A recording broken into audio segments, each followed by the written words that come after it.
বাইনে নির্মলে তোমাদের প্রত্যেককে অনেক অনেক শুভেচ্ছা এবং অভিনন্দন জানাই। সেকেন্ড এসএলএসটি 2025 9-10 লেভেল বায়োলজিক্যাল সায়েন্সের ডেমোর ক্লাস নিয়ে তোমরা যারা চিন্তা করছো তাদের জন্য বিভিন্ন রকমের ডেমো টপিক আমি আলোচনা করেছি, এবং যে ডেমো টপিক আমি আলোচনা করেছি অন্তত 26টা টপিক আলোচনা করেছি। তো এই ভিডিওতে তোমাদেরকে দেখাবো যে ক্লাস 10-এর যে 14টা টপিক আমি আলোচনা করেছি, তো আমার স্ক্রিপ্টে কী ছিল তো সেটাই এই ভিডিওতে তোমাদেরকে দেখাবো। তাহলে একটু দেখে নাও। সেকেন্ড এসএলএসটি 11-12-এর রেজাল্ট অবশেষে পাবলিশড হয়েছে এবং খুব সম্ভবত এই মাসের শেষের দিক থেকেই যারা এমপ্যানেলড হয়েছে তো তোমাদের কাউন্সেলিং শুরু হবে। এখন আমার প্রচুর স্টুডেন্ট এক্ষেত্রে ক্র্যাক করেছে। আমি বলেছিলাম যে আমি যে সমস্ত নোটসগুলো প্রোভাইড করবো সেগুলো 9-10 লেভেলের হলেও এক্ষেত্রে 11-12 লেভেলেও কিন্তু তোমাদের অনেকটাই কাজে লেগে যাবে। তোমরা অনেকেই আমাকে কমেন্ট করেছো, অনেকেই আমাকে বলেছো যে স্যার আপনার নোটস অনেক হেল্পফুল হয়েছে। তো অ্যাজ এ টিচার হিসাবে বা তোমাদের মেন্টার হিসাবে যাই বলো না কেন, তো সেই কারণের জন্য আমার খুব ভালো লাগছে যে প্রচুর স্টুডেন্টসকে আমি বলতে গেলে যে হাতে করে ধরে তাদেরকে আমি এই এক্সামিনেশান ক্র্যাক করিয়ে দিতে পেরেছি। প্রধানত আমি দেখেছি যে যারা আমার ক্লাস কন্টিনিউয়াসলি যারা করে গেছে, বিগত প্রায় 4টে ব্যাচ আমি প্রধানত কন্টিনিউ করেছি, এবং ম্যাক্সিমাম স্টুডেন্ট এরকম অনেক স্টুডেন্ট আছে যারা ফার্স্ট ব্যাচে পড়েছে, second batch, third batch, fourth ব্যাচে পড়েছে, এবং ম্যাক্সিমাম আমার স্টুডেন্টস প্রধানত যারা আমার সঙ্গে টাচে ছিল তারাই দেখেছে যে ক্র্যাক করেছে, মানে 11-12 লেভেল তারা ক্র্যাক করেছে। তো এখন 9-10 লেভেলেও তোমরা অনেকেই আছো যারা আমার কাছে পড়েছো, আমার থেকে নোটস কালেকশন করেছো, তোমরা ক্র্যাক করেছো, কিন্তু এখন তোমাদের কিন্তু ইন্টারভিউয়ের প্রিপারেশান নেওয়ার পালা। দেখো, ইন্টারভিউতে প্রধানত যেটা দেখা হয় তোমার পার্সোনালিটি দেখা হয়, এবং একজন টিচার প্রধানত তার যে জেনারেল যে নলেজ সেটাও যেমন দেখা হবে, উপস্থিত বুদ্ধি, ক্লাসরুম ম্যানেজমেন্ট এগুলো যেমন দেখা হবে, তার সঙ্গে সঙ্গে ডেমো ক্লাস কিন্তু দেখা হবে, এবং এই ডেমো ক্লাস কিন্তু এই এসএলএসটি ইন্টারভিউতে অত্যন্ত ক্রুশিয়াল হতে চলেছে। এ প্রসঙ্গে বলি যে তোমরা ডেমো টপিক হিসাবে যা টপিকই তোমরা চয়েস করো না কেন, তো সেই টপিককে কিন্তু ডিপ নলেজ কিন্তু নিয়ে যাবে। এক্ষেত্রে ধরে যাক আমি একটা ডেমো টপিক দেখাচ্ছি ট্রপিক চলন, তো এই ট্রপিক চলন সম্পর্কে কিন্তু একদম ডিটেলস নলেজ নিয়ে যাবে, দরকার হলে বিএসসি এবং এমএসসি লেভেলের কনসেপ্ট কিন্তু তোমাকে নিয়ে যেতে হবে। এর সাথে সাথে তোমাদেরকে বলবো তোমাদের যেটা স্পেশাল পেপার আছে সেটা ভালো করে পড়বে, সাবজেক্ট থেকে কিন্তু প্রচুর প্রশ্ন করা হতে পারে। এবং 11-12 লেভেলে প্রধানত এরকম দেখা গেছে যে এসএলএসটির 11-12 লেভেলের সাবজেক্ট থেকে প্রশ্ন করা হয়, এবং এর আগে কিন্তু কখনোই এরকম ডেমো ক্লাস হয়নি। যত এসএসসি এক্সামিনেশান হয়েছে কখনোই ডেমো ক্লাস হয়নি, তো এবারেই কিন্তু প্রথম। তাহলে যেহেতু তুমি ডেমো টপিক হিসাবে যেটা চয়েস করছো সেটা সম্পর্কে তোমাকে যেমন ডিপ নলেজ নিয়ে যেতে হবে, তার সঙ্গে সঙ্গে ইন্টারভিউতে একজন টিচারের পার্সোনালিটি দেখা হয়, তার কতটা সাধারণ জ্ঞান আছে। এখন বলা যায় না যে ইন্টারভিউতে তোমাকে কোথা থেকে প্রশ্ন ধরবে, এটা কেউ জানে না, যারা ইন্টারভিউ নেবেন তারাই জানেন। 10 লেভেলে কিন্তু টিচারের ক্লাসরুম ম্যানেজমেন্ট দেখা হতে পারে। আবারও বলছি, পিজি লেভেলে প্রধানত সাবজেক্টের বিষয়গুলো প্রধানত চেক করা হয়, ম্যাক্সিমাম ক্ষেত্রে এটা দেখা গেছে, এবং 9-10 লেভেলে স্বাভাবিক যে একজন টিচারের যে ক্যারেক্টার্স বা একজন টিচারের যে স্বাভাবিক নলেজ, ক্লাসরুম ম্যানেজমেন্ট, এই সমস্ত বিষয়গুলোও কিন্তু দেখা হতে পারে। এখন যারা ইন্টারভিউ নেবেন ম্যান টু ম্যান ভ্যারি করবে তারা কেমন ধরনের প্রশ্ন করবেন। এবং এই প্রসঙ্গে আবারও বলি যে তোমরা আমাকে অনেকেই হোয়াটসঅ্যাপ করেছো যে স্যার ডেমো টপিকে হিসাবে আমরা যে টপিকগুলো যেগুলো আমরা চয়েস করব, তো সেখান থেকে কেমন ধরনের প্রশ্ন হতে পারে, এটা কিন্তু কখনোই বলা যায় না। যিনি ইন্টারভিউ নেবেন, আবার বলছি যে তাঁর পার্সোনাল চয়েস যে তিনি কেমন ধরনের প্রশ্ন করবেন। তো যাই হোক, যে কোনো টপিক তুমি যদি পড়াতে যাও আগে কিন্তু তোমাকে প্রিপারেশান নিতে হয়। আমার যেমন দীর্ঘদিনের টিচিং এক্সপিরিয়েন্স আছে, তো সেই জন্য ডেমো হিসাবে আমি যে ক্লাসগুলো তোমাদেরকে অলরেডি দিয়েছি, তো সেই সমস্ত টপিক ক্লাসগুলো আমি ইনস্ট্যান্ট তোমাদেরকে পড়িয়েছি। কিন্তু এখন আমার মনে হয়েছে যে এইগুলোকে যদি আমি নোট তৈরি করে তোমাদের সামনে যদি রিপ্রেজেন্ট করতে পারি, তাহলেও কিন্তু তোমরা এই নোটস ইউটিলাইজ করে তোমরা ডেমো টপিক ভালো করে তোমরা রিপ্রেজেন্ট করতে পারবে। তো আবারও বলছি যে তুমি ডেমো হিসাবে যে টপিককে চয়েস করবে, তো সেই টপিক আগে এইভাবে ক্লাস নোট করে নেবে, এবং কিভাবে এই যে ক্লাস নোট তুমি যেটা করছো সেটা রিপ্রেজেন্ট করাটা কিন্তু তুমি আয়নার সামনে দাঁড়িয়ে দাঁড়িয়ে প্র্যাকটিস করবে, এবং যেগুলো তুমি লিখবে ক্লাস নোট হিসাবে তুমি যেগুলো লিখবে একদম সেগুলোকে খুব ভালো করে মুখস্থ করে নেবে। অনেকে বলে যে বায়োলজিক্যাল সায়েন্স মনে মুখস্থ করতে হয়, তো এক্ষেত্রে তাই, সবাই যদি সেটাই বলে তো সেটাই সত্যি। এক্ষেত্রে মুখস্থ করে নেবে এবং সেই অনুযায়ী একদম ফ্লুয়েন্টলি তোমাকে বলতে হবে। এবং ডেমো যে টপিক বা ডেমো ক্লাস, এক্ষেত্রে কিন্তু খুব বেশি সময় দেওয়া হবে না, ম্যাক্সিমাম তোমাকে 5 মিনিটস তো আমি অনেক বেশি বললাম, তো 5 মিনিটের কম সময়ের মধ্যে কিন্তু তোমাকে ডেমনস্ট্রেশন দিতে হবে। দেখো আমি ইনস্ট্যান্ট কিন্তু তোমাদেরকে পড়িয়েছি, কারণ দীর্ঘদিন আমার পড়ানোর অভিজ্ঞতা আছে, যে ডেমো টপিকগুলো চয়েস করেছিলাম, তো সেই টপিকগুলো আবার আমি লিখে নিয়েছি এবং সেই জন্যই আমার এই ভিডিওগুলো আপলোড করতে একটু সময় লাগছে। এইবারে ইন্টারভিউ না হওয়া পর্যন্ত আমি বিভিন্ন বিষয়ে তোমাদের সঙ্গে আলোচনা করব। ক্লাস 9-10-এর ইন্টারভিউ কীভাবে দেবে এই সম্পর্কে আমি তোমাদেরকে গাইড করার চেষ্টা করব। তো এই যে ডেমো টপিক যেটা বলছিলাম, যে বেশ কয়েকদিন আমি এই নোটসগুলো তৈরি করছিলাম, এবার সেগুলোই তোমাদের সাথে আমি আলোচনা করব।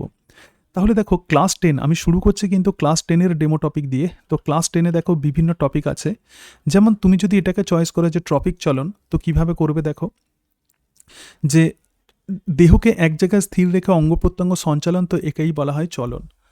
তাহলে তোমাকে যখন বলা হবে যে আপনি ডেমো হিসেবে কোন টপিক আপনি দেবেন, তাহলে তুমি বলবে যে স্যার আমি ট্রপিক চলন ক্লাস 10 থেকে আমি ট্রপিক চলন পড়াতে চাই। সুতরাং বোর্ডেতে তাহলে লিখে দেবে ট্রপিক চলন এবং তারপরে সেটাকে এক্সপ্লেন করবে। যে তোমরা প্রত্যেকেই জানো যে চলন এবং গমনের পার্থক্য আগের দিন পড়িয়েছিলাম। গমন মানে কি, অঙ্গ প্রত্যঙ্গ সঞ্চালনের মাধ্যমে এক জায়গা থেকে অন্য জায়গায় যাওয়া, তো সেটাই গমন। আর চলন হচ্ছে দেহকে এক জায়গায় স্থির রেখে অঙ্গ প্রত্যঙ্গ সঞ্চালন, মানে এই যে আমি বসে আছি এবং অঙ্গ প্রত্যঙ্গ সঞ্চালন করছি, তো একেই আমরা বলবো চলন। তো ট্রপিক চলন প্রধানত উদ্দীপকের গতিপথ অনুসারে সম্পন্ন হয়। এক্ষেত্রে উদ্দীপক কী হতে পারে, আলো হতে পারে, জল হতে পারে, অভিকর্ষ বল হতে পারে, এইভাবে একদম লিখে লিখে তৈরি করবে। এবং এই ট্রপিক চলন প্রধানত 3 ধরনের হয়, ফটোট্রপিক, হাইড্রোট্রপিক এবং জিওট্রপিক চলন। তো ফটোট্রপিক চলন মানে কি, যখন উদ্ভিদাঙ্গের চলন যখন আলোক উৎসের দিকে যখন হয়, তো তখনই তাকে আমরা বলবো ফটোট্রপিক চলন। আর হাইড্রোট্রপিক চলন মানে কি, যখন জলের উৎসের দিকে হয় তখন হাইড্রোট্রপিক চলন। আর জিওট্রপিক চলন মানে অভিকর্ষ বলের প্রভাবে হয়। তাহলে এক্ষেত্রে এই যে ফটোট্রপিক, হাইড্রোট্রপিক এবং জিওট্রপিক আছে, কোনটা পজিটিভলি ফটোট্রপিক, কোনটা নেগেটিভলি ফটোট্রপিক, কোনটা পজিটিভলি হাইড্রোট্রপিক, কোনটা নেগেটিভলি হাইড্রোট্রপিক, কোনটা পজিটিভলি জিওট্রপিক, কোনটা নেগেটিভলি জিওট্রপিক, এগুলো কিন্তু ভালো করে বলতে হবে। তাহলে এক্ষেত্রে দেখো যে কাণ্ড কিন্তু পজিটিভলি ফটোট্রপিক এবং নেগেটিভলি হাইড্রোট্রপিক আর নেগেটিভলি জিওট্রপিক, ঠিক আছে। আবার দেখো এক্ষেত্রে আমরা দেখছি যে তির্যকলি মানে ট্রান্সভার্স, তাহলে এই যে পাতার যে চলন, এটা হচ্ছে ট্রান্সভার্সলি ফটোট্রপিক চলন, বা এটাকে আমরা তির্যক জিওট্রপিক চলনও বলতে পারবো। এক্ষেত্রে দেখতে পাচ্ছ যে জল আছে, তাহলে তোমার যে ছবি হবে, তো এইভাবে তুমি ছবিটা আঁকবে এবং ছবিতে কিন্তু সমস্ত বিষয় এইভাবে মেনশান করে দেবে, ঠিক আছে। যেহেতু সময় কম দেওয়া হবে, তাহলে এরকমভাবে মেনশান করে দেবে। এবং প্রতিকূল ফটোট্রপিক বা পজিটিভলি ফটোট্রপিক, নেগেটিভ মানে মূলের চলন, এক্ষেত্রে এই জায়গাতে দেখতে পাচ্ছ মূলের চলন। এর সাথে সাথে এটা বলে দিতে হবে যে অক্সিন প্রধানত ট্রপিক চলন নিয়ন্ত্রণ করে এবং লবণাম্ব উদ্ভিদের শ্বাসমূলের চলন পজিটিভলি জিওট্রপিক। প্রধানত মূলের চলন নেগেটিভলি জিওট্রপিক, কিন্তু লবণাম্বু যে উদ্ভিদ আছে তাদের চলন কিন্তু পজিটিভলি জিওট্রপিক, ঠিক আছে। তাহলে এইভাবে তুমি তোমার স্ক্রিপ্ট রেডি করে রাখবে। এখানে মনে রাখবে যে তোমাকে যেটা করতে হবে সেটা অভিনয়, তোমার বডি ল্যাঙ্গুয়েজ, তার সঙ্গে সঙ্গে তোমার রিপ্রেজেন্টেশন ক্ষমতা, এগুলো তাদেরকে দেখাতে হবে। তাহলে একজন অভিনেতা কি করেন, একজন অভিনেতা স্ক্রিপ্ট তৈরি করেন এবং স্ক্রিপ্ট তৈরি করে সেটাকেই তিনি বলেন অভিনয় করে দেখান। তো সিম্পলি এটাই তোমাকে করতে হবে। এবং আমি আবারও বলছি, স্ক্রিপ্ট লিখবে এবং আয়নার সামনে দাঁড়িয়ে এটাকে বারবার প্র্যাকটিস করবে, ঠিক আছে। দরকার হলে রেকর্ড করে নেবে এবং রেকর্ড করে দেখবে যে কোথায় তোমার ভুল হচ্ছে। আচ্ছা, এরপরে সেকেন্ড টপিকে চলে যাই। তো এগুলো সম্পর্কে আমি আলোচনা করেছি, কিভাবে ডেমো দিতে হবে সেটা আমি আলোচনা করেছি। দেখো আমি প্রধানত এরকম সাজেশান দিই না যে শুধুমাত্র আমি সাজেশান দিই না যে এইগুলো বলতে হবে, ওইগুলো বলতে হবে। আমি কিন্তু তোমাদেরকে ডেমনস্ট্রেশন দিয়ে দেখিয়েছি। তোমরা যদি আমার চ্যানেল যদি ফলো করো, তাহলে দেখবে যে আমি ডেমনস্ট্রেশন দিয়ে অ্যাজ এ টিচার হিসাবে আমি ডেমনস্ট্রেশন দিয়ে তোমাদেরকে দেখিয়েছি যে কিভাবে ডেমনস্ট্রেশন দিতে হয়। তো যাই হোক, আর একটা টপিকে চলে আসি, অক্সিন। এটাও তোমরা চয়েস করতে পারো, আমি বিভিন্ন টপিকগুলো লিখেছি, ঠিক আছে। তো ক্লাস 9-এ প্রধানত 12টা টপিক তোমাদের বলেছি, তোমাদের যে টপিকটা পছন্দ হবে সেই টপিক তোমরা ডেমো দিতে পারো। তাহলে ক্লাস 10-এ এটা হচ্ছে 13 নম্বর ডেমো টপিক। এরপরে আমি ক্লাস 9-এর ডেমো টপিকগুলো আলোচনা করব, মানে স্ক্রিপ্ট কেমন তৈরি করবে সেটা আমি আলোচনা করব, ঠিক আছে। তো অক্সিন তুমি যদি ডেমো টপিক হিসাবে চয়েস করো, কিভাবে স্ক্রিপ্ট তৈরি করবে, দেখো বৃদ্ধি সহায়ক কিছু হরমোন আছে, যেমন অক্সিন আছে, জিব্বারেলিন আছে, সাইটোকাইনিন আছে। এগুলো উদ্ভিদের বৃদ্ধিতে সাহায্য করে। আর বৃদ্ধি রোধক যে হরমোন আছে এগুলো কিন্তু বলে নিতে হবে ইথিলিন এবং অ্যাবসাইসিক অ্যাসিড। তো এর সঙ্গে সঙ্গে এটা বলে নেবে যে ইথিলিন গ্যাসীয় হরমোন এবং এটা ফল পাকাতে সাহায্য করে। আর অ্যাবসাইসিক অ্যাসিড বার্ধক্য ও জরাকে ত্বরান্বিত করে, ঠিক আছে। এইভাবে স্ক্রিপ্টগুলো তৈরি করবে, এগুলো কিন্তু বলতে হবে। অক্সিন হলো প্রধান বৃদ্ধি নিয়ন্ত্রক হরমোন এবং প্রথম আবিষ্কৃত উদ্ভিদ হরমোন। তাহলে অক্সিন কিন্তু প্রথম আবিষ্কৃত উদ্ভিদ হরমোন এবং এর রাসায়নিক নাম ইন্ডোল অ্যাসিটিক অ্যাসিড। তো অক্সিনের মধ্যে কি থাকে? কার্বন থাকে, হাইড্রোজেন থাকে, অক্সিজেন, নাইট্রোজেন থাকে। দেখো 10, 9 আর অক্সিজেন 2 আর N। একদম এই ফর্মুলাটাও কিন্তু তোমাকে লিখে দিয়ে আসতে হবে, অর্থাৎ এটা একটা নাইট্রোজেনযুক্ত উদ্ভিদ হরমোন। অক্সিন হরমোন প্রধানত কোথায় উৎপন্ন হয়? মূল এবং কাণ্ডের অগ্রভাগ এবং ভাজক কলায়। জাস্ট এগুলো লিখছো, ঠিক আছে? এগুলো লিখছো এবং তুমি যে বোর্ড ওয়ার্ক যেটা করবে সেটা এইভাবেই করার চেষ্টা করবে, ঠিক আছে? এরপরেই দেখো অক্সিনের যে কাজ আছে সেটা হচ্ছে কোষের বৃদ্ধি। ধরা যাক এখানে একটা সেল আছে, একটা কোষ আছে এবং কোষ এইভাবে বড় হয়ে গেছে, মানে বৃদ্ধি পেয়েছে। তাহলে অক্সিন প্রধানত সেলুলোজ উৎসেচককে সক্রিয় করে। তাহলে কোষের আমরা জানি যে সেল ওয়ালে প্রধানত কোষ প্রাচীর থাকে এবং সেই কোষ প্রাচীর সেলুলোজ দিয়ে তৈরি। তাহলে সেলুলোজ উৎসেচককে সক্রিয় করে, তার ফলে সেই সেলুলোজ গুলো প্রধানত ভেঙে যায় এবং তার ফলে এক্সপেনশনের কাজ করে, মানে কোষের বৃদ্ধিতে সাহায্য করে এবং কোষকে নমনীয় করে এবং তার ফলে কোষ অটোমেটিক্যালি বেড়ে যায়, ঠিক আছে? এরপরে দেখো অক্সিনের আরও একটা কাজ আছে, তো সেটা হচ্ছে কোষ বিভাজন। অক্সিন কি করে? কোষের মধ্যে ডিএনএর পরিমাণ বৃদ্ধি করে। ডিএনএর পরিমাণ যদি বৃদ্ধি পায় তাহলে কোষ বিভাজন হবে এবং এই কোষ বিভাজন এবং এর সাথে সাথে কোষ বিভাজনে ক্যাম্বিয়াম থেকে জাইলেম এবং ফ্লোয়েম তৈরি করে, ঠিক আছে? তাহলে অক্সিনের প্রধান কাজ কি? ক্যাম্বিয়াম থেকে জাইলেম এবং ফ্লোয়েম এর সঙ্গে সঙ্গে তৈরি করে। এবং এই জায়গাতে একটা বিষয় বলবে যে অনেক সময় টিস্যু কালচারে আমরা অক্সিনকে ব্যবহার করি। যদি অক্সিনের পরিমাণ বেশি হয় এবং সাইটোকাইনিনের পরিমাণ যদি কম হয় তাহলে একটা ক্যালাস থেকে, এটা হচ্ছে ক্যালাস মানে অবিভেদিত কোষপুঞ্জ, যদি কোনোভাবে একটা কালচার মিডিয়ামে যদি অক্সিন আমরা যদি বেশি পরিমাণে রাখি এবং সাইটোকাইনিন যদি কম রাখি তাহলে এই ক্যালাস থেকে মূল তৈরি হবে এবং তার সঙ্গে সঙ্গে অক্সিন যদি কম রাখে আর সাইটোকাইনিন যদি বেশি রাখি তাহলে এখান থেকে কাণ্ড তৈরি হবে, ঠিক আছে? এটা হচ্ছে সেকেন্ড কাজ। এবং থার্ড যে কাজ আছে সেটা হচ্ছে অগ্রস্থ প্রকটতা। দেখো এক্ষেত্রে আমরা দেখতে পাচ্ছি যে কাক্ষিক মুকুল, আমি জাস্ট তোমাদেরকে দেখাচ্ছি যে তোমার স্ক্রিপ্টটা কেমন হবে। এই বিষয়গুলো তোমরা সবাই জানো, কিন্তু স্ক্রিপ্ট কেমন হবে, স্ক্রিপ্ট লিখলে তোমার মনে থাকবে কিভাবে, ওই সময়তে কিন্তু মনে রাখাটাই অত্যন্ত গুরুত্বপূর্ণ। ছবির মতো তোমার স্ক্রিপ্ট হবে এবং ছবি লেখার থেকে ছবি কিন্তু মনে রাখাটা সুবিধাজনক। তুমি যে সেন্টেন্স যেগুলোকে লিখছো সেগুলোকে যেন একটা ডায়াগ্রামেটিক্যালি, মানে যেন মনে হয় যে ছবির মতো সেই সেন্টেন্সগুলো। তো এক্ষেত্রে দেখো অগ্রস্থ প্রকটতা, তাহলে এই যে একটা উদ্ভিদ আছে, তো উদ্ভিদের ক্ষেত্রে অগ্রমুকুল থাকে বা এক্ষেত্রে অ্যাপিক্যাল বার্ড থাকে এবং এখানে কাক্ষিক মুকুল থাকে, তো পাতার কক্ষে কাক্ষিক মুকুল থাকে। তো অক্সিন কী করে? অগ্রমুকুল এর উপস্থিতিতে যখন কাক্ষিক মুকুলের বৃদ্ধি এক্ষেত্রে বাধা পায়, যদি অগ্রমুকুল যদি থাকে তাহলে কাক্ষিক মুকুলের বৃদ্ধি বাধা পায়। একদম এরকম ছবিটা আঁকবে, ঠিক আছে? তোমাকে ওখানে বুঝিয়ে দিয়ে আসতে হবে, ছবির সাহায্যে সিম্পলি বুঝিয়ে দিয়ে আসতে হবে। তাহলে অগ্রমুকুল যদি প্রেজেন্ট থাকে তাহলে কাক্ষিক মুকুলের বৃদ্ধি বাধা পায় এবং এই যে ব্যাপারটা, তো এটাই প্রধানত অক্সিন কন্ট্রোল করে, কারণ অগ্রমুকুলের মধ্যে প্রচুর পরিমাণে অক্সিন থাকে এবং সেই কারণের জন্যই এই অক্সিন কাক্ষিক মুকুলের বৃদ্ধিতে বাধা দেয়। তাহলে লম্বা বৃক্ষ জাতীয় উদ্ভিদে অক্সিন থাকে, ফলে শাখা প্রশাখা এক্ষেত্রে কম হয়, ঠিক আছে? এখন একটা পরীক্ষা যদি আমরা করি, দেখো অগ্রমুকুলকে যদি আমরা কেটে বাদ দিই তাহলে গাছের দৈর্ঘ্য আর বৃদ্ধি পায় না। তাহলে এক্ষেত্রে এটাই প্রমাণিত হয় যে অগ্রমুকুলে প্রধানত অক্সিন থাকে এবং অক্সিন এর জন্যই প্রধানত অক্সিন কাক্ষিক মুকুলের বৃদ্ধিকে ব্যাহত করে। আর সাইটোকাইনিন কিন্তু এর বিপরীত কাজ করে, অর্থাৎ সাইটোকাইনিন কাক্ষিক মুকুলের বৃদ্ধিকে ত্বরান্বিত করে আর অগ্রমুকুলের বৃদ্ধিতে বাধা দেয়। তাহলে সাইটোকাইনিন যদি বেশি পরিমাণে থাকে গাছের মধ্যে কিন্তু বেশি পরিমাণে ব্রাঞ্চিং দেখা যাবে। এর সাথে সাথে অক্সিনের আরও একটা গুরুত্বপূর্ণ কাজ হলো অক্সিন ট্রপিক চলন নিয়ন্ত্রণ করে। দেখো আলোর বিপরীতে অক্সিন বেশি সঞ্চিত হয়, যেদিকে আলো থাকে তার বিপরীতে অক্সিন বেশি সঞ্চিত হয়। এরকম যদি একটা গাছ থাকে তাহলে এখান থেকে আলো দেওয়া হচ্ছে এই প্ল্যান্টসের মধ্যে, তাহলে আলো যেখানে পড়ছে তো তার বিপরীতে প্রধানত বেশি পরিমাণে অক্সিন সঞ্চিত হচ্ছে। সুতরাং এই জায়গাতে কোষের বৃদ্ধি বেশি হচ্ছে, মানে কোষ বিভাজন হচ্ছে, কোষের বৃদ্ধি হচ্ছে এবং তার ফলে গাছের শাখা কী হচ্ছে? আলোর দিকে এটা বেঁকে যাচ্ছে, ঠিক আছে? তো এইভাবে অক্সিন প্রধানত ট্রপিক চলন নিয়ন্ত্রণ করে। সুতরাং তুমি যদি অক্সিন হরমোনের কাজ তুমি ডেমো টপিক হিসাবে চয়েস করতে পারো। সুতরাং যদি তুমি অক্সিন হরমোনের কাজ যদি ডেমো টপিক হিসাবে চয়েস করো, মনে রাখবে তখন ফাইটো হরমোন কিন্তু একদম ডিটেলসে পড়ে যাবে, ঠিক আছে?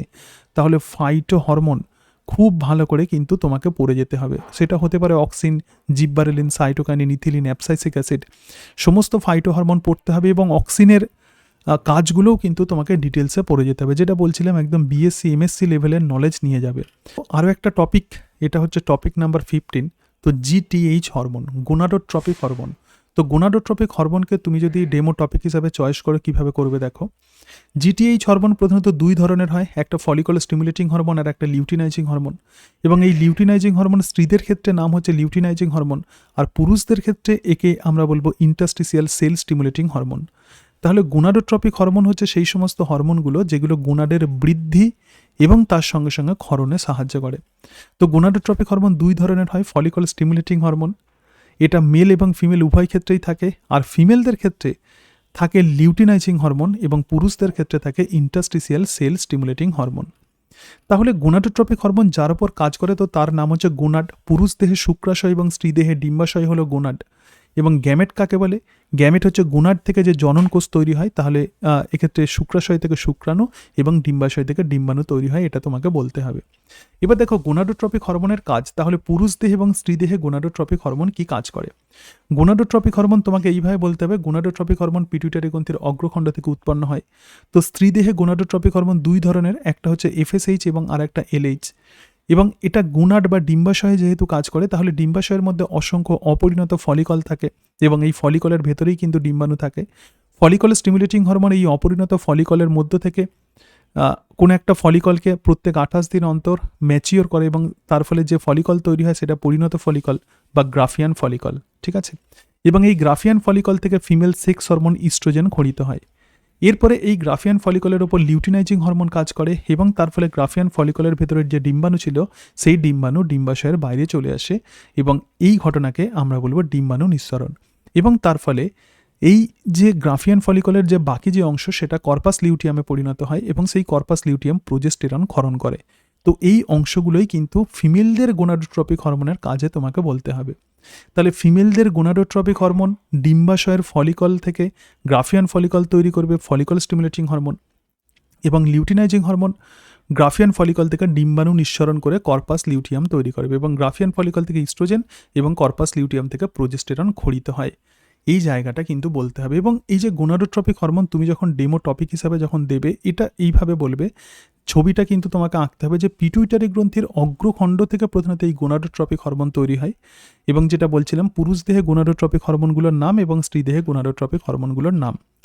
এবার দেখো পুরুষদের ক্ষেত্রে এই গোনাডোট্রপিক হরমোন যেখানে কাজ করে সেটা হচ্ছে শুক্রাশয়, এবং শুক্রাশয় স্ক্রোটাম নামক থলির মধ্যে অবস্থান করে। যে বিষয়গুলো বলছে এগুলো তোমাকে বলতে হবে। তো শুক্রাশয়ের কোনো একটা অংশ যদি আমরা কেটে দেখি, তাহলে শুক্রাশয়ের মধ্যে অসংখ্য সেমিনিফেরাস টিউবুল থাকে। তাহলে এগুলো হচ্ছে সেমিনিফেরাস টিউবুল, এবং এই সেমিনিফেরাস টিউবুলের ওপর এফএসএইচ হরমোন কাজ করে এবং এফএসএইচ হরমোন সেমিনিফেরাস টিউবুলের পরিস্ফুরণ ও শুক্রাণু উৎপন্ন করতে সাহায্য করে। মানে এফএসএইচ হরমোন সেমিনিফেরাস টিউবুলের ওপর কাজ করে এবং সেমিনিফেরাস টিউবুলের মধ্যে এই যে শুক্রাণু তৈরি করতে সাহায্য করে, ঠিক আছে। এরপরে দেখো, এরপরে হচ্ছে এলএইচ হরমোন। তাহলে পুরুষদের ক্ষেত্রে এই হরমোনটার নাম হচ্ছে আইসিএসএইচ। তো আইসিএসএইচ সেমিনিফেরাস টিউবুলের মাঝখানে যে লেডিক কোষ থাকে, তো সেই লেডিক কোষের বৃদ্ধি ও ক্ষরণ করতে সাহায্য করে এবং তার ফলে এখান থেকে মেল সেক্স হরমোন টেস্টোস্টেরন খরিত হয়। তাহলে তুমি ডেমো টপিক হিসাবে গোনাডোট্রপিক হরমোনও তুমি এক্ষেত্রে আলোচনা করতে পারো। তো গোনাডোট্রপিক হরমোন আলোচনা করতে গেলে তোমাকে কিন্তু একদম রিপ্রোডাক্টিভ বায়োলজি খুব ভালো করে পড়ে যাবে, যারা যারা গোনাডোট্রপিক হরমোন তোমরা ডেমো টপিক হিসাবে চয়েস করবে, ঠিক আছে। আচ্ছা, এবারে হরমোন থেকে আরও একটা অংশ আমরা দেখব, তো সেটা হচ্ছে অগ্নাশয়। তো অগ্নাশয় তুমি যদি ডেমো টপিক হিসাবে চয়েস করো, তাহলে তোমার স্ক্রিপ্ট কেমন হবে দেখো। তো সি আকৃতির ডিওডিনামে প্রধানত পাতার মতো অগ্নাশয় পড়ে থাকে। আমরা জানি যে ডিওডিনাম প্রধানত স্মল ইন্টেস্টাইন বা ক্ষুদ্রান্তের একটা অংশ। তো ক্ষুদ্রান্তের এই যে অংশটা আছে, তো এটাই হলো ডিওডিনাম, এটা সি এর মতো আকৃতি বিশিষ্ট। এবং এই ডিওডিনামের মধ্যে পাতার মতো যে গ্রন্থিটা পড়ে থাকে, তো সেটাই কিন্তু অগ্নাশয়। এবং অগ্নাশয় হলো এক রকমের মিশ্র গ্রন্থি। এখানে বলতে হবে অগ্নাশয় হচ্ছে মিশ্র গ্রন্থি, কারণ অগ্নাশয় উৎসেচক এবং তার সঙ্গে সঙ্গে হরমোন উভয়ই ক্ষরণ করে। এবং অগ্নাশয়ের 99% কিন্তু এক্সোক্রাইন ফাংশন হিসেবে কাজ করে, মানে বহিঃক্ষরা কাজ করে। 99% অগ্নাশয়ে অ্যাসিনার কোষ থাকে, যেগুলো অগ্নাশয় রস বা প্যানক্রিয়েটিক বিভিন্ন এনজাইম ক্ষরণ করে। এবং মাত্র 1% আইলেটস অফ ল্যাঙ্গারহ্যান্স বা এন্ডোক্রাইন পার্ট, ঠিক আছে। যেহেতু অগ্নাশয় বহিঃক্ষর এবং অন্তঃক্ষর উভয় রকমেরই কাজ করে, তো সেই জন্য অগ্নাশয়কে মিশ্র গ্রন্থি বলা হয়। অগ্নাশয় যদি ডেমো হিসাবে চয়েস করো, প্রথমে অগ্নাশয়ের পজিশন বলতে হবে, তারপরে কেন মিশ্র গ্রন্থি বলা হচ্ছে সেটা বলতে হবে, এবং স্ক্রিপ্ট কিভাবে করবে সেটাই আমি তোমাদেরকে দেখাচ্ছি, ঠিক আছে। আচ্ছা, এবার দেখো আইলেটস অফ ল্যাঙ্গারহ্যান্সে বিভিন্ন রকমের কোষ থাকে, তার মধ্যে ইম্পর্টেন্ট দুটো কোষ, একটা আলফা কোষ এবং আরও একটা হলো বিটা কোষ। এবং বিটা কোষ থেকে প্রথমত ইনসুলিন খরিত হয় এবং আলফা কোষ থেকে গ্লুকাগন খরিত হয়। এবং এই ইনসুলিন এবং গ্লুকাগন আমাদের রক্তে শর্করার পরিমাণ নিয়ন্ত্রণ করে, রক্ত শর্করার পরিমাণ নিয়ন্ত্রণ করে। কারণ আমাদের যে নর্মাল যে ব্লাড গ্লুকোজ লেভেল সেটা হচ্ছে 80 থেকে 120 mg পার 100 মিলিলিটার। 100 মিলিলিটার ব্লাডে 80 থেকে 120 mg প্রধানত ব্লাড গ্লুকোজ থাকে। ইনসুলিন হরমোন রক্তে শর্করার পরিমাণ কমায়, সেই জন্য ইনসুলিনকে বলা হয় অ্যান্টি ডায়াবেটিক হরমোন। এই টার্মটা কিন্তু তোমাকে বলতে হবে। এবং হাইপোগ্লাইসেমিক হরমোন, হাইপো কেন বলছি, কারণ ইনসুলিন হরমোন রক্তে শর্করার পরিমাণ কমায় এবং গ্লুকাগন কিন্তু শর্করার পরিমাণ বাড়ায়। এরপরে এই জায়গাতে চলে আসবে ইনসুলিন এবং গ্লুকাগনের কাজ। ইনসুলিন প্রধানত গ্লাইকোলাইসিস পদ্ধতিকে ত্বরান্বিত করে, কারণ গ্লাইকোলাইসিস পদ্ধতিতে গ্লুকোজ ভেঙে গিয়ে পাইরুভিক অ্যাসিডে পরিণত হয়। তাহলে গ্লুকোজের পরিমাণ এক্ষেত্রে কমছে এবং ইনসুলিনের কাজ কিন্তু গ্লুকোজের পরিমাণ কমানো, আর গ্লুকাগন সেটাকে মন্দীভূত করে। আবার দেখো গ্লাইকোজেনেসিস মানে গ্লুকোজ থেকে গ্লাইকোজেন তৈরি করতে ইনসুলিন সাহায্য করে। আর গ্লুকাগন কি কাজ করে, গ্লুকাগন প্রধানত মানে গ্লুকোজ থেকে গ্লাইকোজেন তৈরি করতে ইনসুলিন সাহায্য করছে, আর গ্লুকাগন এই গ্লাইকোজেনেসিস পদ্ধতিকে মন্দীভূত করছে। এরপর দেখো গ্লাইকোজেনোলাইসিস, গ্লাইকোজেন ভেঙে গিয়ে গ্লুকোজ তৈরি হয়, তাহলে ইনসুলিন এটাকে মন্দীভূত করছে এবং গ্লুকাগন এটাকে ত্বরান্বিত করছে। এবং গ্লুকোনিওজেনেসিস, ইনসুলিন এটাকে মন্দীভূত করছে এবং গ্লুকাগন এটাকে ত্বরান্বিত করছে। একটা বিষয় মনে রাখবে, তুমি যেহেতু 9-10 লেভেলের স্টুডেন্টসদেরকে বেঙ্গলি মিডিয়ামে পড়াবে, তো সেই কারণের জন্য বোর্ড ওয়ার্ক সবসময় বাংলাতে করবে, ঠিক আছে? বোর্ড ওয়ার্ক কিসে করবে, বোর্ড ওয়ার্ক কিন্তু বাংলাতে করতে হবে, রাইট? আচ্ছা, এটা বললে। এবং গ্লুকাগন দেখো ফ্যাটি অ্যাসিড থেকে কিটোন বডি তৈরি করে, তাই গ্লুকাগনকে আমরা বলবো কিটোজেনিক হরমোন। এবং ডায়াবেটিস মেলিটাসে ব্লাড গ্লুকোজ লেভেল কী হয়ে যায়, যদি ইনসুলিন হরমোনের পরিমাণ কমে যায় তাহলে আমাদের যে রোগটা হয় সেটাই ডায়াবেটিস মেলিটাস। এবং এই ডায়াবেটিস মেলিটাসে প্রধানত ব্লাড গ্লুকোজ লেভেল 180 mg পার 100 ml এর সমান বা তার থেকে বেশি হয়ে যায় এবং তার ফলে মূত্রের মধ্য দিয়ে শর্করা নির্গত হয়। তো এটাই প্রধানত অগ্নাশয়। তো অগ্নাশয়কে তোমরা যদি ডেমো টপিক হিসেবে চয়েস করো তাহলে এই অংশগুলো তোমাদেরকে বলতে হবে, ঠিক আছে? আচ্ছা, একদম আমি দুটো ভিডিওতে প্রধানত ক্লাস 10-এর বিভিন্ন টপিকগুলো আলোচনা করব। তোমাদের স্ক্রিপ্ট এগুলো তোমরা যে টপিক তোমরা চয়েস করবে তো সেগুলো এইভাবে কিন্তু স্ক্রিপ্ট তৈরি করে রাখবে। এরপরে আরও একটা ডেমো টপিক আমরা দেখব, সেটা হচ্ছে ক্রোমোজোম, ডিএনএ ও জিনের আন্তঃসম্পর্ক। যে টপিকগুলো ডেমো দেওয়ার মতো উপযুক্ত সেগুলোই আমি তোমাদের সঙ্গে আলোচনা করছি। তো ক্রোমোজোম, ডিএনএ এবং জিনের আন্তঃসম্পর্কে এটা ডেমো টপিক হিসাবে তুমি যদি নাও তাহলে তোমার স্ক্রিপ্ট কেমন হবে দেখো। ক্রোমোজোম, ডিএনএ ও জিন একই কাজ করে এবং নিউক্লিয়াসে অবস্থান করে। তাহলে এখানে এটা লিখবে যে নিউক্লিয়াসের ভেতরেই প্রধানত ক্রোমোজোম, ডিএনএ এবং জিন অবস্থান করে। একটা নিউক্লিয়াসের তুমি ছবি আঁকলে, তো প্রথমেই আমরা দেখব যে ক্রোমাটিন কাকে বলে। ক্রোমাটিন মানে কি, ডিএনএ প্লাস প্রোটিন। ক্রোমাটিন মানে কি, ডিএনএ প্লাস প্রোটিন, এবং সেই প্রোটিন হচ্ছে হিস্টোন প্রোটিন। এবং এই হিস্টোন প্রোটিন প্রধানত 4টে সাব ইউনিট দিয়ে তৈরি এবং এই 4টে সাব ইউনিট 2 অণু করে থাকে, সেই জন্য হিস্টোন অক্টামার তৈরি করে। এখন ইন্টারফেজ দশায় যদি আমরা ক্রোমোজোমকে দেখি তাহলে ইন্টারফেজ দশায় ক্রোমোজোম আংশিক ঘনীভূত অবস্থাতে থাকে এবং সেই ক্রোমোজোমকে অনেকটা সুতোর মতো দেখতে লাগে এবং সেই ক্রোমোজোমের মধ্যে আমরা দেখতে পাই ডিএনএ এবং তার সঙ্গে সঙ্গে হিস্টোন প্রোটিন, এবং এটাই হলো ক্রোমাটিন, ঠিক আছে? আমরা যখন ক্রোমোজোমের যখন আমরা সংজ্ঞা পড়েছিলাম যে কোষ বিভাজনের সময় ক্রোমাটিন জালিকা ছিন্ন হয়ে যে সুতোর মতো আকৃতি বিশিষ্ট গঠন তৈরি করে, তো তাকেই আমরা বলবো ক্রোমোজোম।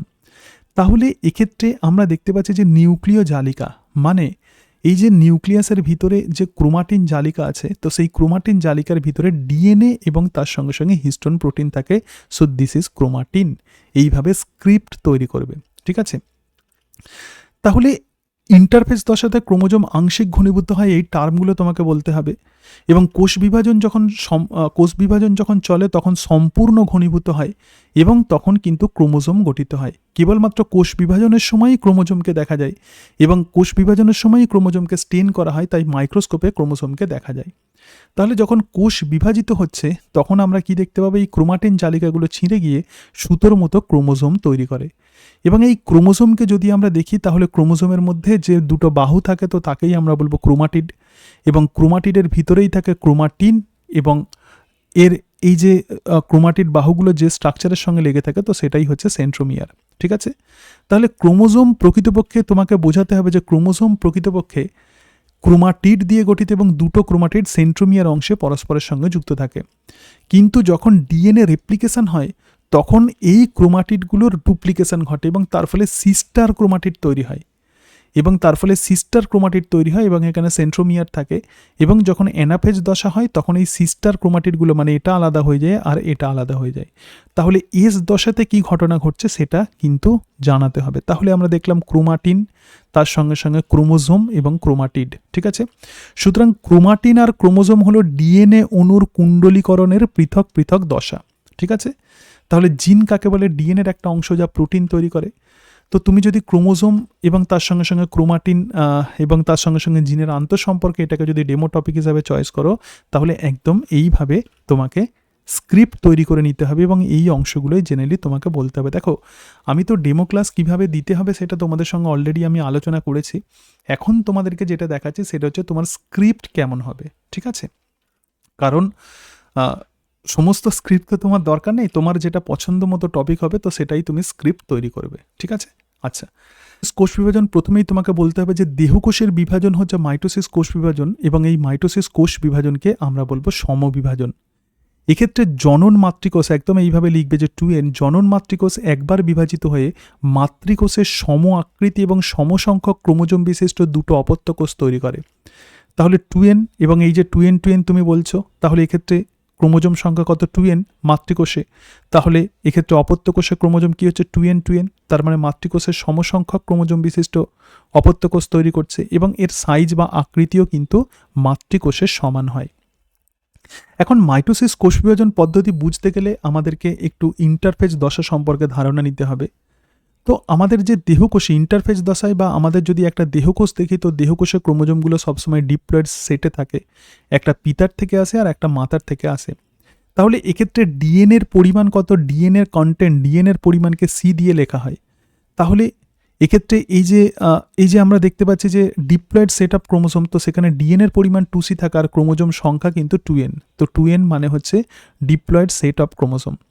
কিন্তু যখন ইন্টারফেজ দশা হয়, যখন এস দশা হয়, তখন ক্রোমোজোমের এই ক্রোমাটিডগুলো প্রধানত এক্ষেত্রে ডুপ্লিকেশন হয়। তার মানে ডিএনএর পরিমাণ এক্ষেত্রে ডাবল হয়ে যায়।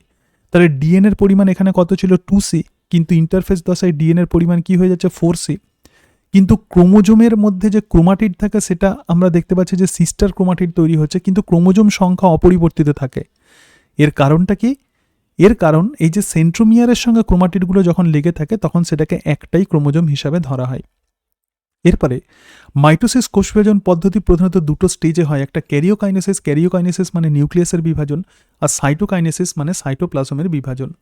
তো ক্যারিওকাইনেসিসের প্রথম যে দশা, তো সেটা কিন্তু প্রোফেজ দশা। তাহলে ইন্টারফেজ দশায় আমরা প্রথমেই দেখব যে ক্রোমোসোমগুলো এরকমভাবে ঘনীভূত অবস্থাতে আছে, জাস্ট এরকম বোঝার মতো ছবি আঁকবে।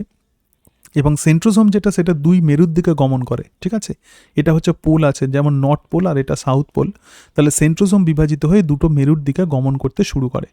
তাহলে প্রোফেজ দশায় কোন বৈশিষ্ট্যটা তোমাকে অবশ্যই বলতে হবে? নিউক্লিয় পর্দা, nucleolus, endoplasmic reticulum, Golgi body সব কিছু বিলুপ্ত হয়ে যায় এবং নিউক্লিয় প্লাজম থেকে জল বেরিয়ে যায়। তার মানে ডিহাইড্রেশন হয়। নিউক্লিয় প্লাজম থেকে কি হচ্ছে? জল বেরিয়ে যাচ্ছে এবং ক্রোমোজোমগুলোকে সুস্পষ্টভাবে দেখা যায়। তো ক্রোমোজোমের ছবি এইভাবে আঁকবে, ঠিক আছে। কারণ ইন্টারফেস দশায় অলরেডি আমরা সিস্টার ক্রোমাটিড আমরা দেখেছি। এরপরে যে ঘটনাটা ঘটবে তো সেটা হচ্ছে প্রোফেজের পর মেটাফেজ। তো মেটাফেজ দশায় যেটা গুরুত্বপূর্ণ বৈশিষ্ট্য, তো সেটা হচ্ছে মেটাফেজ প্লেট। এক্ষেত্রে ক্রোমোজোমগুলো প্রধানত সেলের নিরক্ষীয় অঞ্চলে সজ্জিত হয় এবং মেটাফেজ প্লেট গঠন করে এবং সর্বাধিক স্পাইরালাইজেশন হয় এবং ক্রোমোজোমকে সব থেকে ভালো বোঝা যায়। এই বৈশিষ্ট্যগুলো কিন্তু অবশ্যই বলতে হবে। এবং ক্রোমোজোমগুলো নিরক্ষীয় অঞ্চলে সজ্জিত হয়ে মেটাফেজ প্লেট তৈরি করে। এর সাথে সাথে বেম তন্তু তৈরি হয়। এই যে সেন্ট্রোজোম আছে এবং এই সেন্ট্রোজোম থেকে প্রধানত বেম তন্তু তৈরি হয় এবং প্ল্যান্ট সেলের ক্ষেত্রে প্রধানত বেম তন্তু মাইক্রোটিউবিউল থেকে তৈরি হয়, আর এনিম্যাল সেলের ক্ষেত্রে বেম তন্তু বা স্পিন্ডেল ফাইবার সেন্ট্রোজোম থেকে তৈরি হয়। যে টার্মগুলো লেখা আছে এগুলো কিন্তু অবশ্যই তোমাকে বলে দিয়ে আসতে হবে, ঠিক আছে। এরপরে যে স্টেজটা আসবে তো সেটা হচ্ছে অ্যানাফেজ। দেখো, অ্যানাফেজ দশা হচ্ছে সব থেকে স্বল্পস্থায়ী দশা এবং ক্রোমাটিডগুলো উভয় মেরুর দিকে গমন করে। প্রত্যেকটা ক্রোমোজোমের সিস্টার ক্রোমাটিড বেমতন্তুর সংকোচন হয় এবং তার ফলে সেন্ট্রোজোম থেকে আলাদা হয়ে যায় এবং এটাকেই বলে অ্যানাফেজ মুভমেন্ট। এরপরে যেটা আসবে তো সেটা হচ্ছে টেলোফেজ। তো ক্রোমোজোম এর ডিকন্ডেনসেশন ঘটে এবং তার ফলে ক্রোমোজোমগুলোকে আর ভালোভাবে বোঝা যায় না এবং নিউক্লিয় পর্দা, endoplasmic reticulum, Golgi body, nucleolus আবার নতুন করে তৈরি হয়। এরপরে মাইটোসিস মানে ক্যারিওকাইনেসিস হওয়ার পরে যে ঘটনাটা ঘটে তো সেটাই হচ্ছে সাইটোকাইনেসিস। প্রাণীকোষের ক্ষেত্রে সাইটোকাইনেসিস মানে সাইটোপ্লাজমের প্রধানত বিভাজন সাইটোকাইনেসিস। তো প্রাণীকোষের ক্ষেত্রে এই সাইটোকাইনেসিস ক্লিভেজের মধ্য দিয়ে হয়, আর উদ্ভিদ কোষের ক্ষেত্রে ফ্র্যাগমোপ্লাস্ট বা কোষপাত তৈরির মাধ্যমে সাইটোকাইনেসিস ঘটে। যদি মাইটোসিস সেল ডিভিশনকে তোমরা যদি ডেমো টপিক হিসাবে চয়েস করো, তাহলে যে পোর্শনগুলো বললাম এই পোর্শনগুলো কিন্তু তোমাকে বলে দিয়ে আসতে হবে।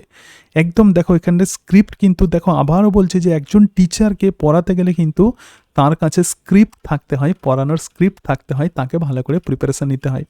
এবং তুমিও কিন্তু অ্যাজ এ টিচার হিসেবে ডেমনস্ট্রেশন দিতে যাচ্ছ, তাহলে তোমার কাছেও কিন্তু এই স্ক্রিপ্ট কিন্তু থাকতে হবে। ঠিক আছে? আচ্ছা, এবারে আরও একটা টপিক বলছি যে কোষ চক্র বা সেল সাইকেল। দেখো সেল সাইকেল তুমি যদি ডেমো টপিক হিসাবে চয়েস করো তাহলে কি হবে, তো এক্ষেত্রে কিভাবে তুমি স্ক্রিপ্ট তৈরি করবে দেখো। তো সেল সাইকেলের মধ্য দিয়ে কোষের বৃদ্ধি এবং বিভাজন ঘটে। তো একটা কোষ তার জীবনে যে চক্র সম্পন্ন করে সেটা দুটো ঘটনা ঘটে, একটা ইন্টারফেজ এবং আর একটা মাইটোটিক ফেজ। তো ইন্টারফেজ দশায় কোষের আকৃতি বৃদ্ধি পায় এবং ডিএনএর পরিমাণ বাড়ে, ক্রোমোজোম নয় ডিএনএর পরিমাণ বৃদ্ধি পায়। ঠিক আছে, এই টার্মটা কিন্তু বলতে হবে, ক্রোমোজোমের সংখ্যা বৃদ্ধি পায় এটা বলবে না, তাহলে কিন্তু ভুল হয়ে যাবে। ঠিক আছে, এবং মাইটোসিস সেল ডিভিশন পদ্ধতিতে এবার এই বৃদ্ধিপ্রাপ্ত কোষ এবার দুটো ভাগে বিভক্ত হয়ে যায়। তাহলে কোষচক্রে আমরা দুটো পর্যায় দেখতে পাই, এইভাবে একদম লিখতে হবে, একটা ইন্টারফেজ এবং আর একটা মাইটোটিক ফেজ বা এম ফেজ। এবং একটা কোষ তার জীবনের অন্তত 95%-এর বেশি সময় ইন্টারফেজ দশায় অতিক্রম করে এবং মাইটোটিক ফেজে 5%-এর কম সময় অতিক্রম করে। এবং একটা সেলের যদি 24 ঘন্টা লাইফ সাইকেল হয় তাহলে মাত্র 1 ঘন্টা, হিউম্যানের ক্ষেত্রে বলছে টিস্যু কালচারে, মাত্র 1 ঘন্টা সে মাইটোটিক দশাতে যায় এবং 23 ঘন্টা সে কিন্তু ইন্টারফেজ দশাতে অতিক্রম করে। এবং এই যে ইন্টারফেজ দশা এটাকে রেস্টিং ফেজ বলা হয়। ঠিক আছে, এবং প্রকৃত বিভাজন কিন্তু কোষ বিভাজনের অ্যাকচুয়ালি প্রকৃত বিভাজন কিন্তু মাইটোসিস কোষ বিভাজনেই হয় এবং ইন্টারফেজ দশা প্রকৃতপক্ষে কোষ বিভাজনের প্রস্তুতি দশা। ঠিক আছে, প্রকৃত বিভাজন প্রধানত ক্যারিওকাইনেসিস এবং সাইটোকাইনেসিসের মধ্য দিয়ে হয়। এরপরে দেখো ইন্টারফেজের যে বিভিন্ন ফেজগুলো আছে, কোষচক্রের সবচেয়ে সক্রিয় দীর্ঘস্থায়ী দশা তো এটাই কিন্তু ইন্টারফেজ। এবং ইন্টারফেজের বিভিন্ন স্টেজ থাকে, যেমন G1 বা গ্যাপ 1 ফেজ। G1 বা গ্যাপ 1 ফেজে কোষের বিপাক প্রক্রিয়া স্বাভাবিক থাকে। এই পয়েন্টগুলো বলতে হবে। কোষীয় অঙ্গাণুর পরিমাণ দ্বিগুণ হয়, মানে মাইটোকন্ড্রিয়া, গোলগি বডি, রাইবোসোম এগুলো দ্বিগুণ হয়ে যায় এবং তার ফলে কোষের বৃদ্ধি পায়। ঠিক আছে, এরপরে ডিএনএ রেপ্লিকেশনের বিভিন্ন উৎসেচক তৈরি হয়। এর কারণটা হচ্ছে এটাই যে এরপরেই এস দশা ঘটবে, তাহলে সেই রেপ্লিকেশনের জন্য বিভিন্ন রকমের এনজাইম লাগে।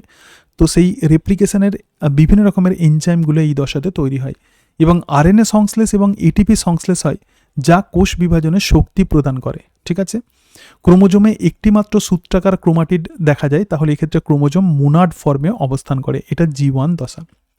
এরপরে যেটা আসবে তো সেটা হচ্ছে এস দশা। তো এস দশা কি বলবে, ডিএনএ রেপ্লিকেশন হয়, ফলে ডিএনএর পরিমাণ দ্বিগুণ হয়, মানে 2C থেকে 4C হয়, কিন্তু ক্রোমোজোম সংখ্যা অপরিবর্তিত থাকে এবং ক্রোমোজোমে 2টি ক্রোমাটিড এবং 2টি সেন্ট্রোমিয়ার দেখা যায়। কটা সেন্ট্রোমিয়ার থাকবে? 2টো সেন্ট্রোমিয়ার। এই যে ক্রোমাটিডগুলো সেন্ট্রোমিয়ার অংশে পরস্পরের সঙ্গে যুক্ত হয়, যেহেতু সেন্ট্রোমিয়ারগুলো আলাদা হচ্ছে না, সেই জন্য এই ক্রোমোজোমকে আমরা সিঙ্গেল ক্রোমোজোম হিসাবেই দেখতে পাই। একদম এরকম ছবি তোমাকে আঁকতে হবে।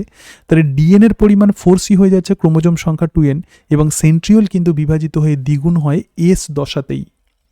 এরপরে যেটা আসবে তো সেটা হচ্ছে G2 দশা। দেখো G2 দশা বা গ্যাপ 2 দশা, এটা এক্ষেত্রেও বিপাক্রিয়া স্বাভাবিক থাকে। আরএনএ এবং প্রোটিন সিনথেসিস হয় ফর ডিভিশন। ঠিক আছে, বিভাজনের জন্য আরএনএ এবং প্রোটিন সিনথেসিস হয় এবং বেমতন্তু গঠনকারী প্রোটিন তৈরি হয়।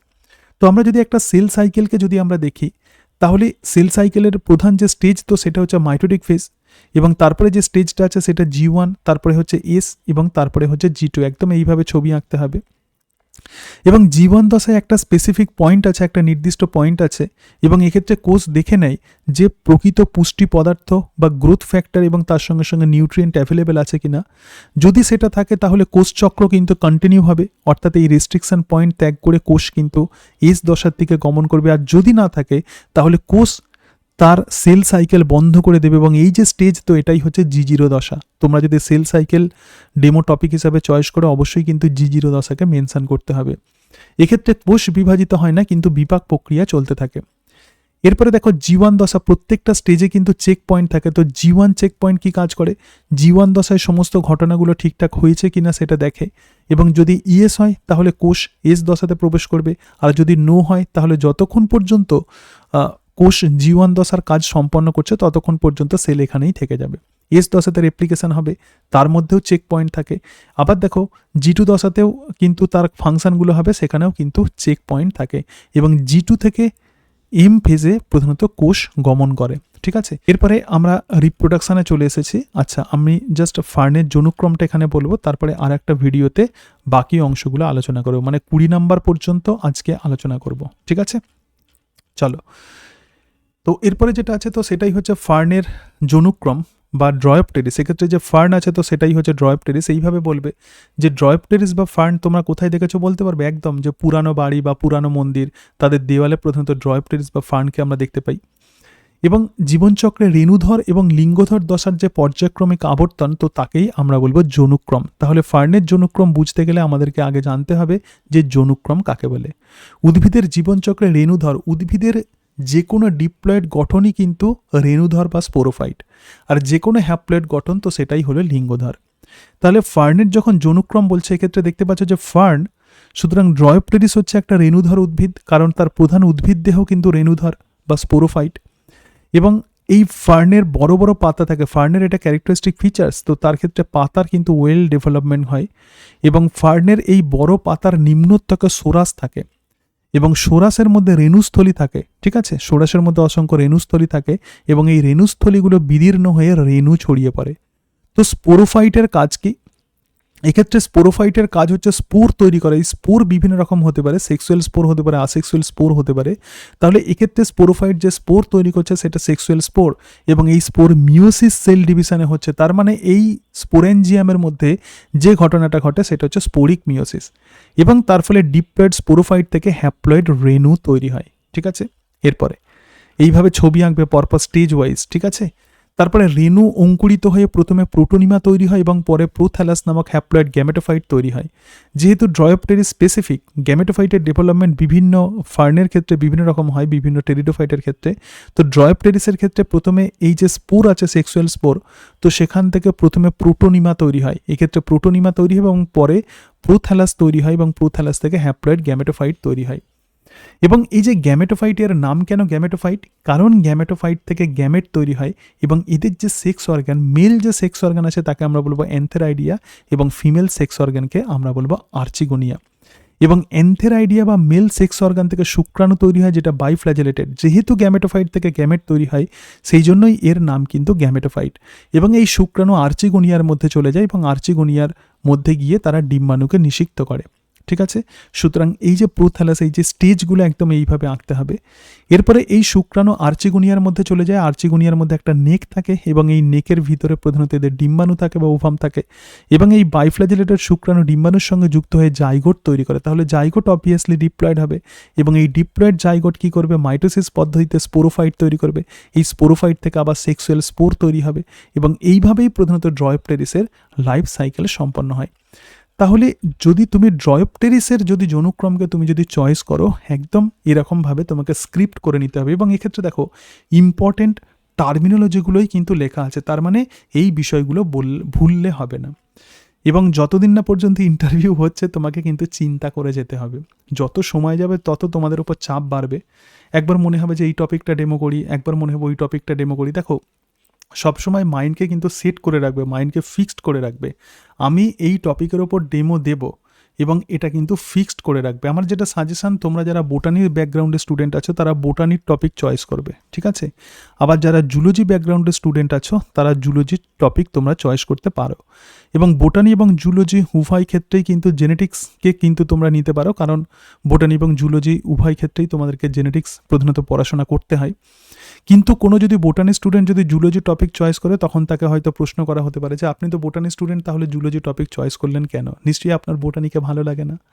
অ্যাকচুয়ালি ইন্টারভিউতে কোনো প্রশ্নের সুযোগ দিলে হবে না, এটা মাথায় রাখবে। তোমাকে খুব ভাবনা চিন্তা করে তোমাকে আনসার দিতে হবে।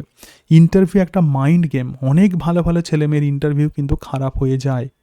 তো সেই হিসাবে কিন্তু তোমরা সচেতন থাকবে, এই বিষয়গুলো একদম তোমরা সচেতন থাকবে।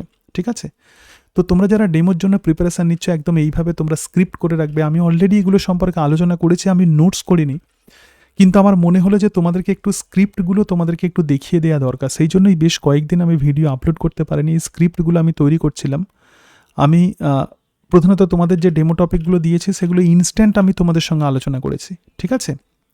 কিন্তু আমার মনে হলো যে একটু তোমাদেরকে স্ক্রিপ্টটা দেখিয়ে দিই যাতে করে তোমাদের সুবিধা হয়, ঠিক আছে? তো এইভাবে স্ক্রিপ্ট তৈরি করে রাখবে এবং প্রধানত তোমরা আয়নার সামনে দাঁড়িয়ে প্র্যাকটিস করবে। দেখো ড্রপটেরিসে যদি একটা ছক আঁকো, স্পোরেঞ্জিয়াম থেকে স্পোর তৈরি হচ্ছে, এখান থেকে প্রোটোনিমা, তারপরে প্রোথ্যালাস মানে গ্যামেটোফাইট, তার মাইটোসিস সেল ডিভিশন হচ্ছে, তার ফলে গ্যামেট তৈরি হচ্ছে, স্পোরোফাইট তৈরি হচ্ছে, সোরাসের মধ্যে স্পোরোফাইটের মধ্যে সোরাস থাকে এবং সোরাসের মধ্যে স্পোরেঞ্জিয়াম থেকে স্পোর তৈরি হয়, ঠিক আছে? তাহলে এই যে অংশটা, এই অংশটা কিন্তু টোটাল স্পোরোফাইট, আর এই দিকের যে অংশটা এটা কিন্তু টোটালি গ্যামেটোফাইট, রাইট? ঠিক আছে। আচ্ছা, এরপরে আমরা দিনিশেক সপুষ্পক উদ্ভিদের দিনিশেক যেমন আলোচনা করব, প্লাস অন্যান্য ডেমো টপিকগুলো আলোচনা করব, তাহলে ক্লাস 10-এর ডেমো টপিক কমপ্লিট হয়ে যাবে। যে কিভাবে আমি স্ক্রিপ্ট তৈরি করেছি, তোমরাও কিন্তু এইভাবে স্ক্রিপ্ট তৈরি করে নেবে এবং তৈরি করে নিয়ে তোমরা ডেমো ক্লাস প্র্যাকটিস করবে। তোমাদের হাতে যে মোবাইল ফোন আছে, তো সেই মোবাইল ফোনে প্রধানত তোমার লেকচার রেকর্ড করে নেবে এবং করে নিয়ে 3 মিনিট এর মধ্যে প্রধানত তোমরা এই ক্লাসগুলো তৈরি করার চেষ্টা করবে। দেখো, যেহেতু ডেমো ক্লাসের সময় যেহেতু বেশি দেওয়া হচ্ছে না, তো সেই জন্য স্ক্রিপ্ট তোমার যদি তৈরি করা না থাকে, তুমি যদি প্র্যাকটিস যদি না করে যাও, তাহলে কিন্তু তুমি একটু প্রবলেমের মধ্যে পড়তে পারো। তোমাদের হয়তো কারো কারো মনে হতে পারে যে সময়ের জন্য ডেমো নাকি ডেমোর জন্য ডেমো, অর্থাৎ আমি যেটা বলতে চাইছি যে ডেমোতে কি দেখা হবে, একটা কম সময়ের মধ্যে তুমি কি কোনো টপিক তুমি শেষ করতে পারছো সেটা দেখা হবে, নাকি তোমার টিচিং স্টাইল দেখাবে। দেখো, এক্ষেত্রে তোমাদেরকে বলবো যে দুটোই দেখাবে। কম সময়ের মধ্যে তুমি কিভাবে একটা টপিককে ভালোভাবে বোঝাতে পারছো, তো সেটাই প্রধানত এই ডেমোতে দেখা হবে এবং তার সঙ্গে সঙ্গে তোমার টিচিং স্কিল দেখা হবে, তোমার প্রশ্ন করার এবিলিটি দেখা হবে, তুমি স্টুডেন্টসের সঙ্গে কেমন ইন্টারাক্ট করছো সেটা দেখা হবে, তোমার এক্সপ্লেনেশন ক্ষমতা দেখা হবে। এই যে 2-3 মিনিটের মধ্যে যারা এক্সপার্ট হবেন না, তারা কিন্তু সহজেই বুঝে যাবেন। তুমি 1 মিনিট তোমার সঙ্গে কথা বললেই তারা কিন্তু বুঝে যাবেন। তো সেই হিসাবে তোমরা যারা খুব চিন্তা করছো যে 3 মিনিটের মধ্যে আমাকে আর কি অ্যানালাইসিস করবে, ব্যাপারটা কিন্তু সেরকম নয়। যারা এক্সপার্ট তারা 1 মিনিট দেখলেই তোমাকে বুঝে যাবেন। তো সেই কারণের জন্যই বলছি যে কম সময়ের মধ্যে একটা টপিক যেটাকে চয়েস করবে, সেটা তুমি যেন বুঝিয়ে দিয়ে আসতে পারো ভালোভাবে, তুমি যাতে মেন্টালি যাতে স্যাটিসফাইড হতে পারো, তো সেইভাবেই কিন্তু তোমাকে তৈরি হতে হবে। এবং সেই কারণের জন্য আমি অন্তত 26টা টপিক আমি আলোচনা করেছি মোট 8টা ভিডিওতে, এবং তার সাথে সাথে তোমাদের যাতে হেল্প হয়, তো সেই জন্য আমি যেভাবে স্ক্রিপ্ট তৈরি করেছি সেটাও কিন্তু আমি তোমাদেরকে দেখিয়ে দিলাম। তো আশা করি এইভাবে তোমরা স্ক্রিপ্ট করলে তোমাদের পরীক্ষা ভালোই হবে। এবং মনে রাখবে, একবারই তোমাদের সামনে সুযোগ এসেছে, একদম গোল্ডেন অপরচুনিটি, এই সুযোগকে কিন্তু কোনোভাবে হাতছাড়া করলে হবে না। তোমাদের প্রত্যেকের সফলতা কামনা করি। তোমরা এত পরিশ্রম করেছো, তোমরা নিশ্চয়ই সফল হবে। বি পজিটিভ, নিজের প্রতি কনফিডেন্স রাখো এবং নিশ্চয়ই তোমরা এই এক্সামিনেশন ক্র্যাক করবে। আজকে তাহলে এই পর্যন্তই। তোমরা সকলে ভালো থেকো। So thank you.